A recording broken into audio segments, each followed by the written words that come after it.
Pak Matius.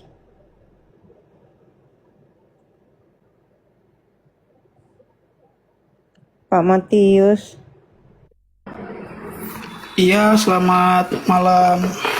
Ya, selamat malam. Silakan Pak. Dari Ya, mana selamat ya? malam mungkin pagi di Romo ya. Ya. Silakan Iya, dari mana Pak? izin bertanya Romo. Dari mana Bapak? Oh, saya dari Protestan. Oh iya, Protestan mana Iya, Pak? ya. Mau bertanya juga ini ke Romo. Ya, dari gereja mana Pak? Oh ya, saya dari Gemim. Oh iya. Baik-baik, silakan Pak. Iya, Romo selamat. Gemim itu Manado ya Gemim. Iya, Manado Romo. Iya, Manado Pak. Oke. Ini Romo, ada yang saya mau tanya masalah bagaimana penghayatan yang di Yohanes 19 ayat 26 sampai 27 tentang Yesus menyerahkan Maria kepada murid yang dikasihinya dan untuk menuntun dalam merasakan keibuan rohani Maria secara pribadi.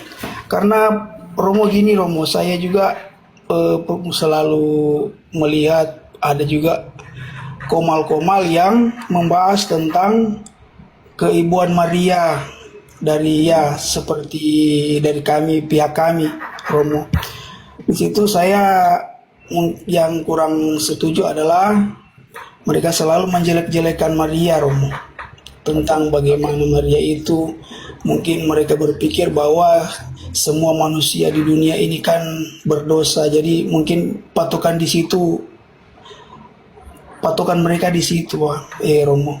Oke, Saya mau tanya supaya mereka boleh mengerti kalau misalkan mereka tidak tahu mereka bisa bertanya ke umat Katolik yang lebih paham, bukan Bisa. ya seperti itu ya. Ya saudara, pertanyaan saya. Saya punya mama, engkau punya mama, berdosa atau tidak berdosa? Iya, berdosa Romo. Oke. Karena mama saya berdosa, saya tidak bisa minta sesuatu kepada mama saya? Tetap bisa Romo. Itu tadi engkau bilang ini karena Maria berdosa. Ingat, mama saya berdosa tapi saya bisa minta sesuatu, oke? Iya.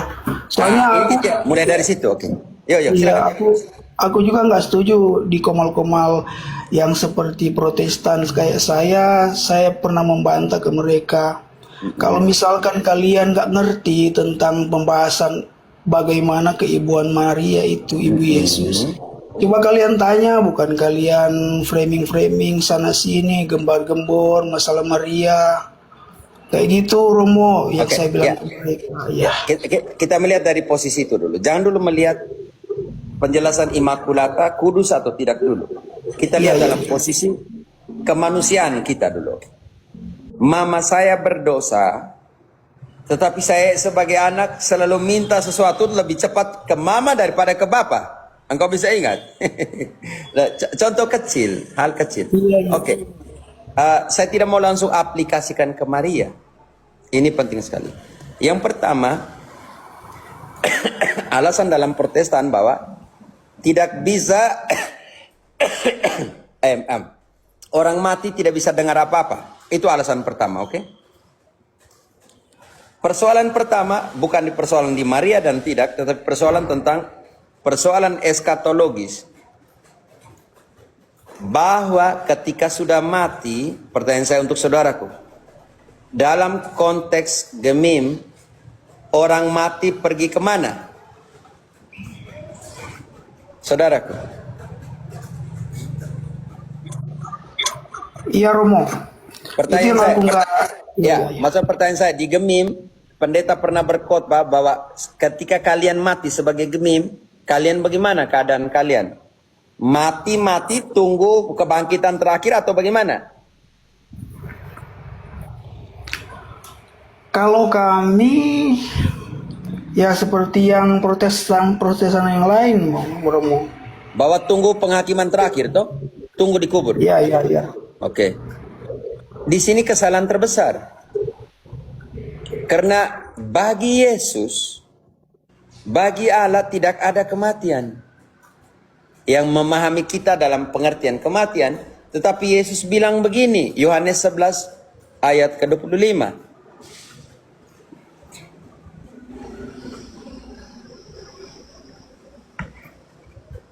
Siapa yang duluan dapat? Yohanes 11:25. Saya bantu Patar. Jawab Yesus, akulah kebangkitan dan hidup. Barang siapa percaya kepadaku, ia akan hidup walaupun ia sudah mati. Saudaraku, dia akan hidup walaupun sudah mati menurut kita. Bagi Allah di situ tidak ada kematian. Akulah kebangkitan dan hidup. Barang siapa percaya kepadaku akan hidup walaupun sudah mati. Pertanyaan saya, dalam situasi dengan Bunda Maria ini, Bunda Maria percaya kepada Yesus, Matius 5:8? Maaf saya pakai kata itu. Iya, iya. Dan saya akan menggunakan Matius 5 ayat 8. Berbahagialah orang yang kudus hatinya, karena akan melihat siapa? Melihat Allah. Allah. Itu sesuai dengan yang kau punya nama, Matius 5 ayat 8. Ya, ya. Pertanyaan saya di sini, Bunda Maria melihat Allah Ya, lebih dari melihat, mengandungnya di dalam rahimnya sendiri. iya. Tabut perjanjian ya. Mulai dari situ, artinya Maria mati atau tidak mati?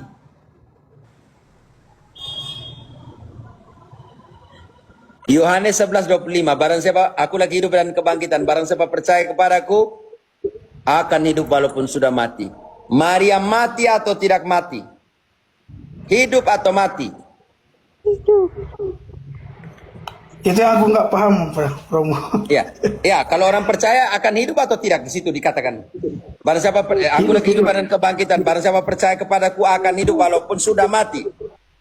Hidup, hidup, hidup. Oh, hidup. Lebih ekstrim lagi, Protestan bilang orang mati tidak dengar lagi.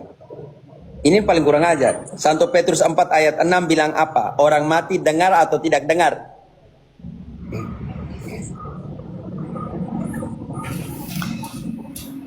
Itulah sebabnya maka Injil telah diberitakan juga Saya kepada tidak dengar orang. kalian lebih besar sedikit. Itulah sebabnya maka Injil telah diberitakan juga kepada Supaya mereka sama seperti semua manusia dihakimi secara badani, tetapi oleh Roh dapat hidup menurut kehendak Allah. Injil harus diwartakan ya. Kalau wartakan harus mendengar. Iya. Yohanes 5. Bantu dulu Jeje. Yohanes 5 ayat 25.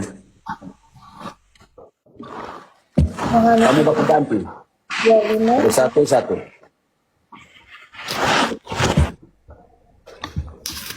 Ibu Maria, Yang kita maaf baca saya nih, lihat. ide saya baku ganti artinya. Engkau setelah engkau baca yang ayat lain kasih Iya, Jeje. Ya, siap. Enggak, saya bilang Ibu Maria, saya mute dulu, Pater. Tadi berisik, Oke. maaf. Yohanes 5 ayat 25. Sesungguhnya aku berkata kepadamu, saatnya akan datang dan sudah tiba sekarang, bahwa orang-orang mati akan mendengar suara Anak Allah, dan mereka yang mendengarnya akan hidup. Stetoskop RS, orang mati tidak bisa dengarlah. Itu ayat yang baru baca tuh. Baca kembali untuk dia. Sesungguhnya aku berkata kepadamu, saatnya akan datang dan sudah tiba sekarang, bahwa orang-orang mati akan mendengar suara Anak Allah, dan mereka yang mendengarnya akan hidup. Stetoskop, baca itu ayat untuk dia. Kembali lagi. Karena dia ejek, Romo. Baca kembali ayat, orang mati tidak dengar suara. Baca kembali.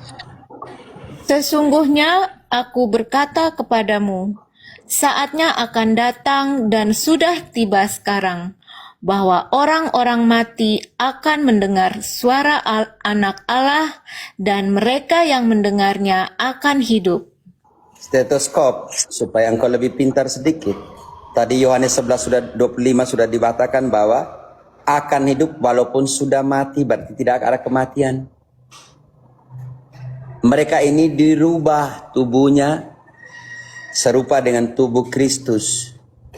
Filipi 3 ayat 20-21. Makanya saya bilang ada hubungannya seterologi supaya sebelum masuk ke Maria. Supaya engkau pintar ya, stetoskop ya.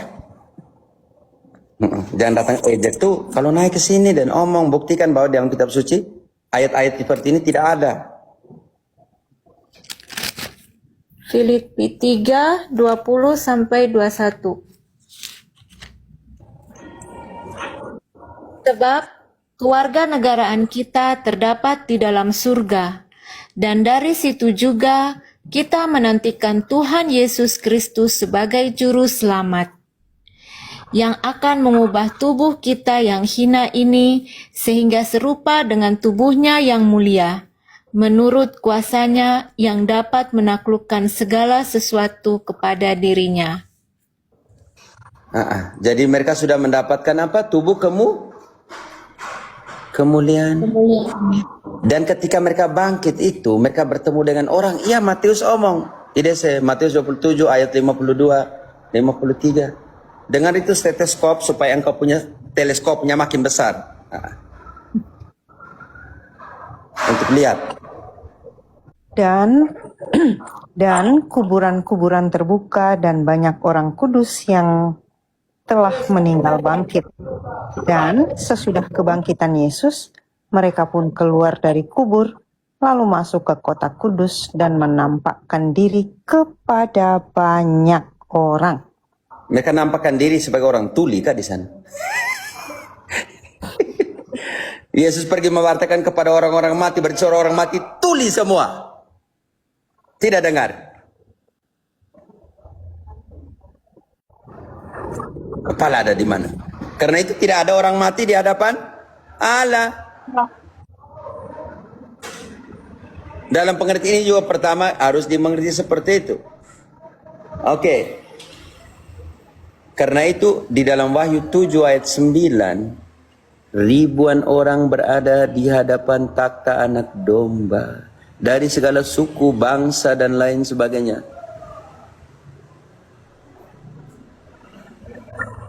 Wahyu 7 ayat 9. Setelah itu aku melihat, sesungguhnya suatu kumpulan besar orang banyak yang tidak dapat dihitung jumlahnya, dari segala bangsa, suku, umat dan bahasa, berdiri di hadapan tahta dan di hadapan anak domba, memakai jubah putih dan memegang daun-daun palem di tangan mereka. Dengan suara nyaring mereka berseru, keselamatan ada pada Allah kita yang duduk di atas tahta dan pada anak domba. Turun ke 5 ayat 8. Wahyu 5 ayat 8. Ketika ia mengambil gulungan kitab itu, sujudlah keempat makhluk dan ke-24 tua-tua itu di hadapan anak domba itu. Masing-masing memegang satu kecapi dan satu cawan emas penuh dengan dupa. Itulah doa orang-orang kudus. Matius 5 ayat 8. Engkau nama siapa? Maaf tadi. Namamu. Halo. Ya. Namamu. Ini Matius 5 ayat 8. Di akun nama akun kah? Tidak namamu, karena bagaimana saya omong Matius 5 ayat 8, tapi namamu, supaya saya sapa. Oke, aku Royko. Oh, Royko. Oke, Royko. Ya. Bagi Protestan surga masih kosong, oke? Oke. Kalau kalian masih tunggu penghakiman terakhir, Eh, Ini jadi kalau persoalan. Berarti tidak ada orang kudus di sana. Tidak ada intercesi di situ yang barusan dibaca bahwa orang kudus membawakan doa-doa kita ke hadapan Allah. Baca bab 6 ayat 9 sampai 11. Orang sudah mati masih berbicara kepada Allah atau tidak? Wahyu 6, 9 sampai 11. Ketika anak domba itu membuka materai yang kelima, aku melihat di bawah mezbah jiwa-jiwa mereka yang telah dibunuh oleh karena firman Allah dan oleh karena kesaksian yang mereka miliki. Tahan Mereka dulu. berseru, Jiwa-jiwa orang yang telah dibunuh. Artinya mereka masih hidup atau sudah mati? Menurut kita. Royko. Royko. Di situ Ya. dikatakan jiwa-jiwa orang-orang yang telah dibunuh. Artinya menurut kita sudah mati atau tidak? tidak, kalau jiwa tidak. Tidak. Mereka baca kembali. Jiwa dari orang-orang yang telah dibunuh. Artinya menurut kita mati atau tidak? Mati. Mati. Lanjut ayatnya. Mereka berbicara dengan Allah atau tidak? jiwa-jiwa mereka yang telah dibunuh oleh karena firman Allah dan oleh karena kesaksian yang mereka miliki. Mereka berseru dengan suara nyaring, "Berapa lama lagikah, ya penguasa yang kudus dan benar? Engkau tidak menghakimi dan tidak membalaskan darah kami kepada mereka yang tinggal di bumi?" Mereka masing-masing diberikan sehelai jubah putih. Cukup. 11 saja. Oke. Artinya mereka sudah mati karena dibunuh, telah dibunuh, artinya mereka sudah mati. Oleh karena Injil dan oleh karena kesaksian akan Kristus. Mereka berseru kepada Allah, "Sampai berapa lama lagi engkau akan melakukan pembalasan kepada mereka yang masih ada di bumi?" Tapi bagi Protestan, orang sudah mati tidak bisa berseru kepada Allah. Tapi dalam Wahyu, orang mati berseru kepada Allah. Yang Wahyu 7 ayat 9, berseru, "Haleluya, anak domba Allah, haleluya." Pendeta bisa berseru, tapi di sini yang sudah mati berseru kepada Allah salah.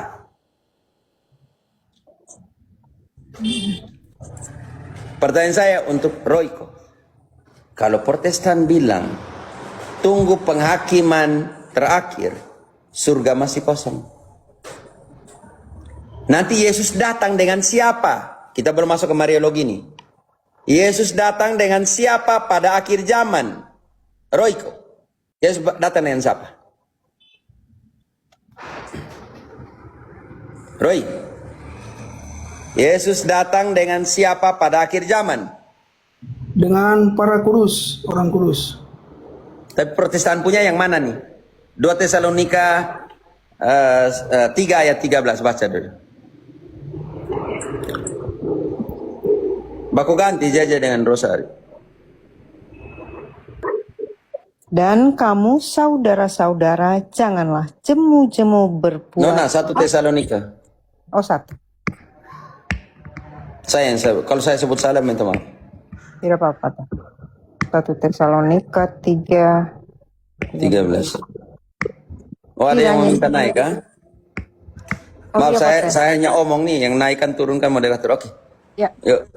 Kiranya dia menguatkan hatimu supaya tak bercacat dan kudus di hadapan Allah dan Bapa kita pada waktu kedatangan Yesus Tuhan kita dengan semua orang kudusnya. Waktu kedatangannya bersama dengan semua orang kudusnya, Royko. Iya Romo, iya. Oke. Pertanyaan saya, di hadapan Allah di surga, mereka ini mati atau mereka bersama-sama dengan Allah? Bersama-sama dengan Allah Romo. Berarti Maria juga bersama dengan Allah? Iya, kalau mau lihat Oke. dari- Karena di mana ada Yesus, di situ akan ada siapa? Yohanes 14 ayat 1. Yesus pergi siapkan tempat di sana dan akan bawa siapa ke sana? Yohanes 14 ayat 1. Rumah Bapa. Janganlah gelisah hatimu. Percayalah kepada Allah, percayalah juga kepadaku. Di rumah Bapakku banyak tempat tinggal. Jika tidak demikian, tentu aku mengatakannya kepadamu. Sebab aku pergi untuk menyediakan tempat bagimu. Apabila aku telah pergi dan menyediakan tempat bagimu, aku akan datang kembali dan membawa kamu ke tempatku, supaya di tempat aku berada, kamu pun berada. Supaya di tempat aku berada, kamu pun berada. Bagi Protestan, kecuali mamanya Yesus. Kan jadi lucu, Royko. Protestan bisa berada bersama dengan Yesus, kecuali mamanya Yesus tidak boleh. Kan jadi aneh.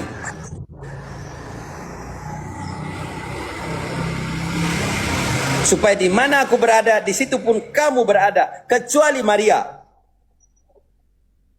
Kamu lebih tinggi dari Maria. Ketika Elizabeth, Lukas 1 ayat 42 mengatakan, siapakah aku ini sampai ibu Tuhanku datang? Kecuali dia mama, dia tidak boleh bawa semua Protestan berada bersama dengan Yesus, kecuali bundanya sendiri. Lalu berseru dengan suara nyaring, diberkatilah engkau di antara semua perempuan, dan diberkatilah buah rahimmu. Tahan dulu di situ. Royko, tunjukkan satu ayat di mana Elizabeth atau yang siapapun mengatakan, terpujilah engkau di antara wanita dan terpujilah buah rahimmu. Tunjukkan ayat yang lain.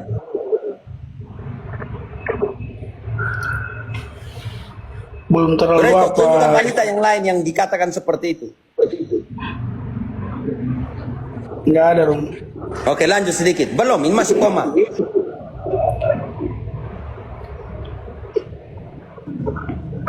Ini saya lanjut. Siapakah aku ini sampai ibu Tuhanku datang mengunjungi aku? Siapakah aku ini sampai ibu Tuhanku datang mengunjungi aku?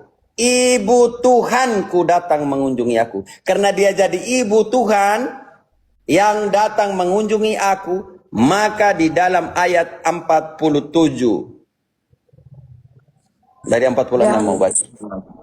Lalu kata Maria, jiwaku memuliakan Tuhan, dan hatiku bergembira karena Allah Juru Selamatku. Lanjut. Sebab ia telah memperhatikan kerendahan hambanya. Sesungguhnya mulai dari sekarang segala keturunan akan menyebut aku berbahagia. Karena Segala yang keturunan akan menyebut aku berbahagia. Kang Ojek, Romo kenapa kudis botol begitu ya? Naik ke sinilah, jambak saya Kang Ojek itu. Naiklah daripada kamu tulis-tulis di bawah. Kudis, botol. Kamu yang di atas pintar kan naik di sini. Omong toh. Mulai dari sekarang, Om Roy. Mulai dari sekarang, segala keturunan. Engkau bagian dari keturunan itu, Royko? Akan menyebut aku berbahagia. Sampai kapan? Ayat 55. seperti yang dijanjikannya kepada nenek moyang kita, kepada Abraham dan keturunannya untuk selama-lamanya. Sampai kapan, Roy? Katakan bahagia kepada Maria. Sampai selama-lamanya. Sampai selama-lamanya. Kecuali Protestan.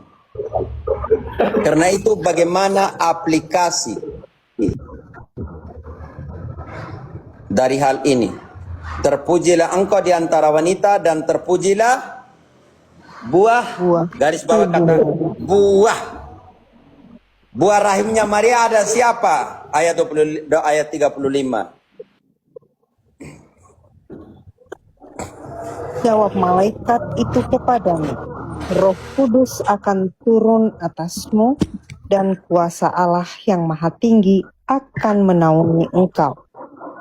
Sebab itu, anak yang akan kau lahirkan itu akan disebut kudus, anak Allah. Roy, yang ada di rahimnya Maria siapa? Kudus atau tidak kudus? Dan itu dikatakan buah rahim. Oke. Sekarang Matius 7 ayat 18.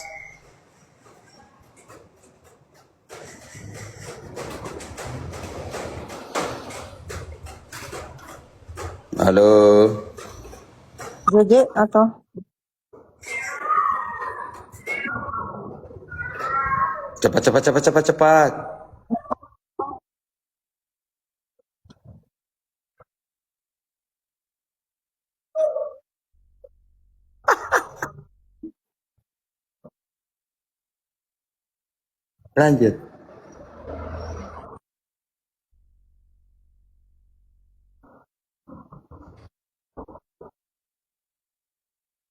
Lanjut.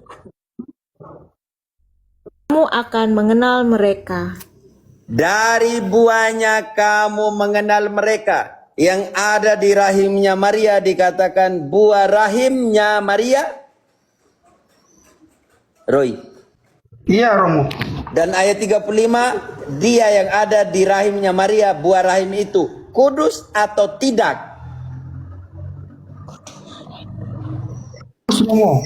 Karena itu dari buahnya kamu mengenal pohon. pohonnya. Kalau buah itu kudus, pohonnya juga harus. Kudus. Kalau Yesus itu kudus, ayat 35 tadi, maka mamanya juga harus Kudus. kudus. Pertanyaan saya untukmu, Roy. Sebuah pohon tuh dia punya kualitas tuh. Hanya pada saat dia berikan buah atau memang sudah dipupuki, disirami sejak semula dia tanam supaya punya kualitas. Sudah dari semula. Lucunya itu ketika mengatakan bahwa Maria kudus pada saat malaikat datang. Itu yang juga di ortodoks bilang begitu. Minta maaf teman-teman saudara-saudara ortodoks. Pohon kudus pada saat itu. Tapi sejak awal tidak dipupuki, tidak disirami, tidak ditanam, dipupuk, disirami. Supaya punya kualitas dari awal. Dan jadi lucu.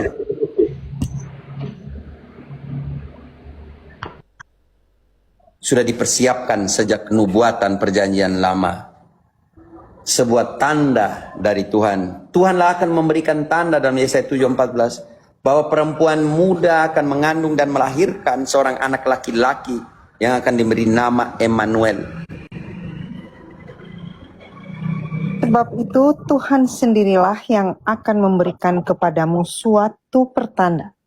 Sesungguhnya seorang perempuan muda mengandung dan akan melahirkan seorang anak laki-laki dan ia akan menamakan dia Immanuel.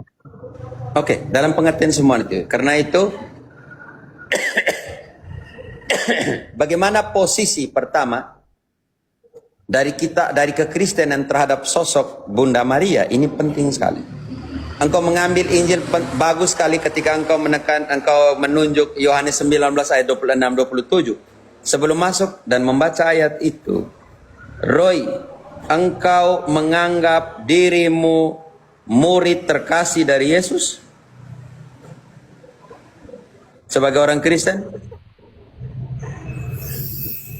Belum sempurna kalau itu. Ya, tidak penting sempurna atau tidak sempurna. Pertanyaan, setiap orang Kristen merasa diri, menganggap diri, berpikir bahwa dia adalah murid terkasih? Iya, bisa dibilang begitu. Kalau engkau tidak murid terkasih, buat apa dia mati untuk engkau, oke? Iya. Oke. Benar. Bayangkan, Injil Yohanes tidak pernah mengatakan dia Yohanes yang menulis. Hanya dikatakan murid terkasih. Bantu dulu. Sekarang baca. Yohanes 19, 26, 27. Ini anak-anak di mana semua nih? JJ.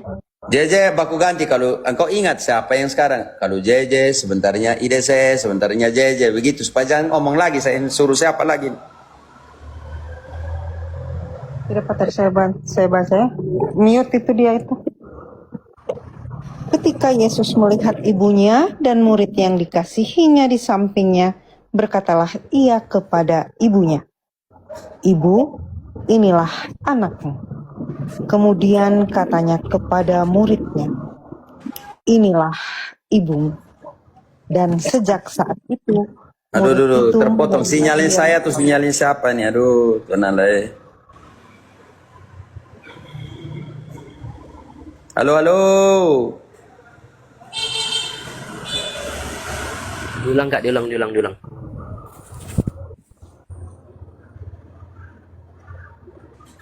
Halo. Frater bantu dulu.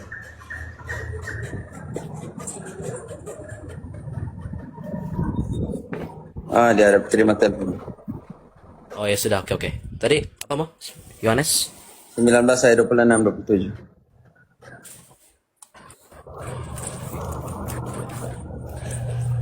Yohanes 19, 26, 27. Ketika Yesus melihat ibunya dan murid yang dikasihinya di sampingnya, berkatalah ia kepada ibunya, "Ibu, inilah anakmu." Kemudian katanya kepada muridnya, "Inilah ibumu." Dan sejak saat itu, murid itu menerima dia di dalam rumahnya. Itu TB1 ya? 1. Sekarang kau baca TB2-nya. Oke, TB2-nya.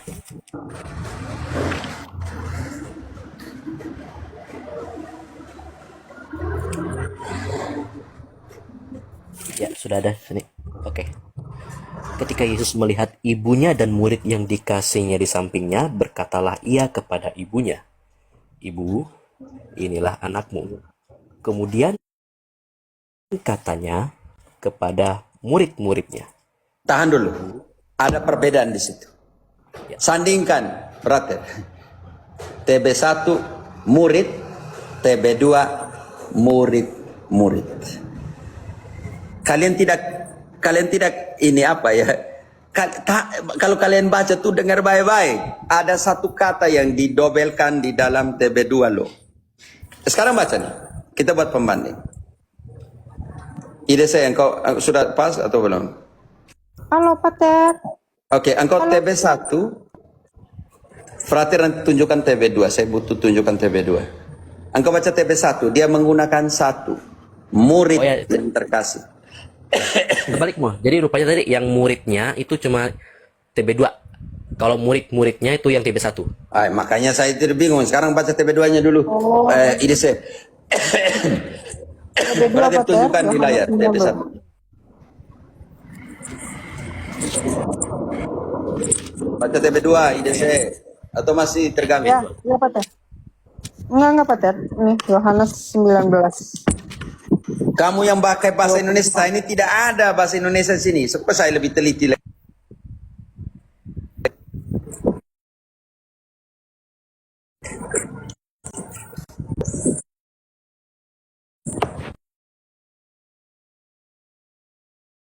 TB2, ini Ketika berkatalah ia kepada ibunya, "Ibu." Kemudian katanya kepada muridnya, "Inilah ibumu." Sejak saat itu, murid itu menerima dia di dalam rumahnya. Kenapa TB1 menerjemahkan murid-murid di ayat 27, tapi baca dari 26.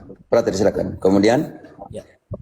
Ketika Yesus melihat ibunya dan murid yang dikasihnya di sampingnya, ya, "Ibu, inilah anakmu." Kemudian katanya kepada murid-muridnya, "Inilah ibumu." Dan sejak saat itu, murid itu menerima dia di dalam rumahnya.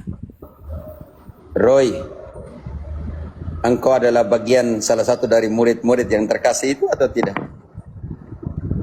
Ya, bisa dibilang.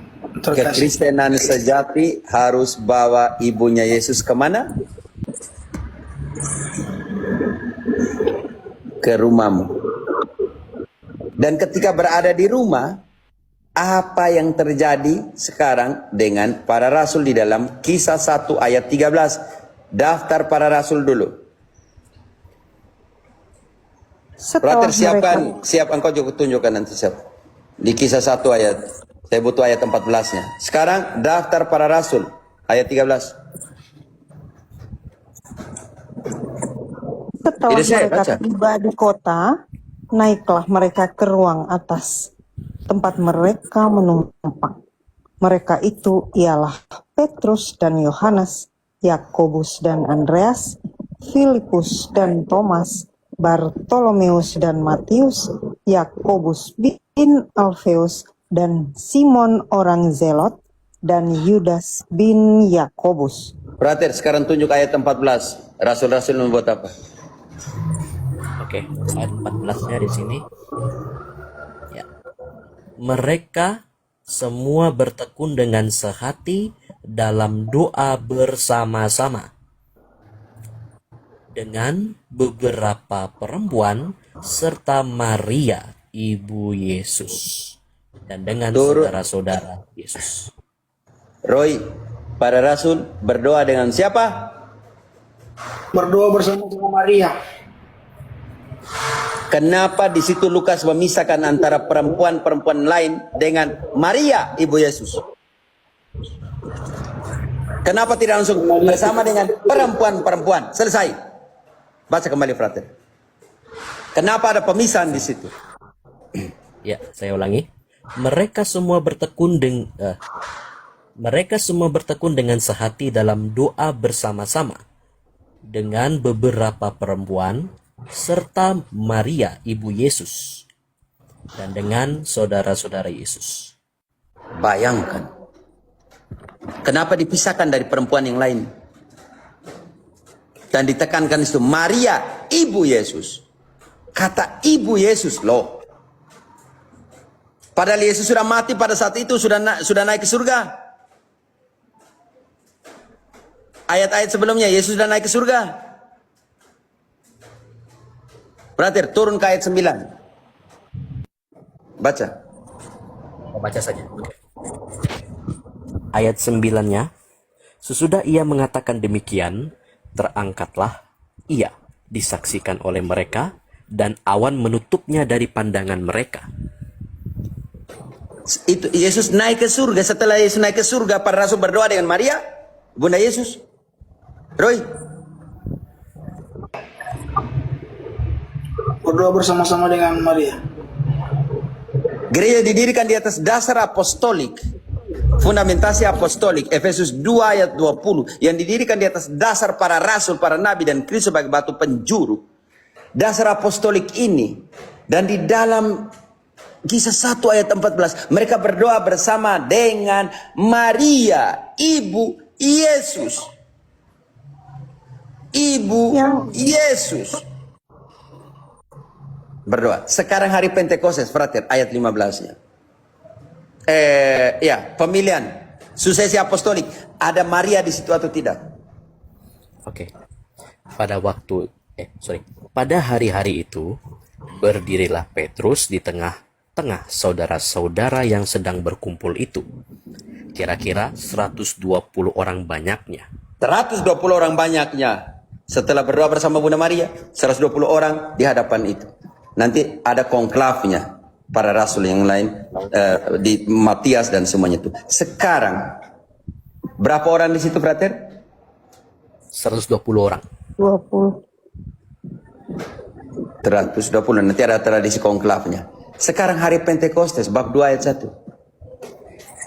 Ketika tiba hari Pentakosta, semua orang percaya berkumpul di Maria tidak percaya kah?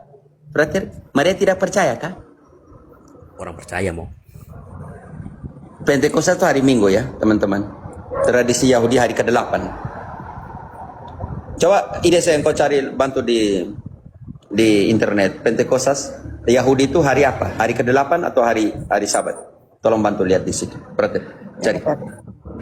pada hari Pentekosta Yahudi itu jatuh hari ke-8 atau hari Sabat. Ini penting sekali teman-teman. Perhatian baca. Siapa yang cari ini? Siapa yang baca? Pada cari di internet dulu. Bantu saya. Ada, sudah ketemu Ya, sudah. saya, sudah ada. Ya. Oke, ini nanti bisa dicek ya. Ini ada rupanya tulisan dari SMA Santa Maria. Oke. Ini saya tunjuk aja ini. Ya. Oke, ini ada linknya di sini. Pentakosta Yahudi yang dikenal sebagai Hari Raya Shavuot, ya, yang dikenal sebagai Hari Raya Shavuot dirayakan pada hari ke-50 atau setelah hitungan 7 minggu, bukan Sabat. 7 minggu. Bukan Sabat 7. Jadi setelah 7 Sabat 49, hari berikutnya adalah Pentekostes. Jadi hari Hari Minggu. Minggu. Ini yang harus dianalisa. Tidak tahu ini mereka yang kami Pentekostas, kami apa, dan tidak tahu perhitungan seperti apa. Karena itu pada hari Pentekostas artinya pada hari ke-50 ya teman-teman. Setelah 49 hari, 7 kali 7 berapa? Nih, 49. 9 hari. 40 ya, karena itu hari ke-50. Oke. Jadi 7 kali 7 artinya hari pertama dalam minggu. Oke. Pada hari Pentekostes nanti kalian bisa berkumpullah siapa saja. Berarti tadi yang ayat 1. Berarti ayat 2 ya, Mo. Oh ya. Ketika tiba hari Pentakosta, semua orang percaya berkumpul di satu tempat. Oke, makanya 50 hari itu teman-teman. Selama 10 hari 40 hari Yesus buat apa selama 40 hari, oke? Ayat 3 turun kayak bab 1 ayat 3. Berarti selama berapa hari Yesus bertemu, menampakkan diri dan mengajari para rasul dan memberikan kuasa kepada para rasul. Makanya kita bilang sampai dengan kenaikannya. Makanya sudah 40 nih, harus tambah 10 lagi, oke? Supaya hari Pentekostes bisa. Ya, kisah 1 ayat 3. Kepada mereka ia menunjukkan dirinya setelah penderitaannya selesai. Dan dengan banyak tanda ia membuktikan bahwa ia hidup. Sebab selama 40 hari lamanya ia berulang-ulang menampakkan diri dan berbicara kepada mereka tentang kerajaan Allah. Perkara selesai. Oke, karena itu tiba nanti hari ke-50 Pentekostesnya, 49 7 kali 7 49 hari setelah hari 7 Sabat itu, hari ke-8 hari ke-50 itu merayakan Pentekostes. Selalu jatuh hari Minggu. Tanya saja orang Yahudi kalau tidak percaya. Oke. Jadi siapa yang ada di situ? Orang yang percaya berkumpul. Ini penting sekali. Bab 2 ayat 5, orang Yahudi dari seluruh dunia, mereka tidak bisa merayakan Pentekostes di tempat lain. Harus selalu kembali ke Yerusalem. Karena itu banyak orang Yahudi dari kolong dunia ini ada di sana. Kisah 2 ayat 5. Waktu itu di Yerusalem, diamlah orang-orang Yahudi yang saleh dari segala bangsa di bawah kolong langit.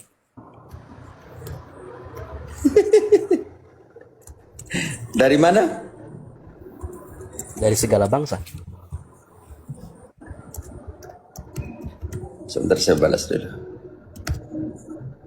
Akhirnya Yuk. Oke, ini penting sekali. Kira-kira seperti ini, Om Roy, apa yang harus kita buat sebagai orang Kristen sejati di hadapan pertanyaan tentang Bunda Maria. Oke, makanya kita sudah omong tandai soteriologi, posisi orang kudus yang tugasnya membawakan doa-doa kita ke hadapan Allah. Ini penting sekali. Setelah itu kita omong lagi barusan tentang posisi kita terhadap Bunda Maria. Oke. Silakan yang lain. Terakhir Romo, bisa ke Romo? Ini juga untuk menjawab sedikit pertanyaan dari Mel Atok, bukan Mel Atok, The King Adas. 10 orang Katolik ada di sini, 10